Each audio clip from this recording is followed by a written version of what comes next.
Two truths and a lie, but with math, can you spot the fake? First fact, a clock will never have all three hands equally spaced apart. Of course, the clock can't be broken in any way, and all hands move continuously without ticking. Second fact, take a rectangular grid, then draw on the diagonal. The number of tiles touched by the diagonal is always equal to the number of tiles on the border of the grid, which is a plus b minus 1. Third fact, draw a parallelogram, then pick any point inside. Color the triangles like this. The blue area always equals the green area. Pause now to think about which fact is fake.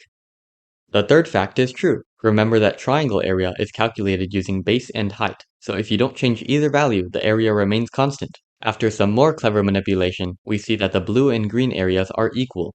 The second fact is false. By doubling the size of the grid, the diagonal touches double the tiles. So if the formula were true, then 2a plus 2b minus 1 would be exactly double a plus b minus 1, which it's not. So we need to adapt our formula to make sure it stays true when this happens. The solution is replacing 1 with greatest common divisor, which measures how many of these there are and overcounts accordingly. This new formula does work for every grid size. This means the first fact is true. Let's start by testing out simpler clocks. Here, the fast hand is moving 4 times the slow hand speed. Now look at when the hands overlap. It happens not 4 times, but 3, one less than 4. Now look at when the fast hand is 120 degrees ahead of the slow hand, which is what the fact was originally about. Again, this happens 3 times. Another example, 5 times the speed, 4 overlapping positions. And if we look at 120 degrees, also 4 positions. Can you see the pattern?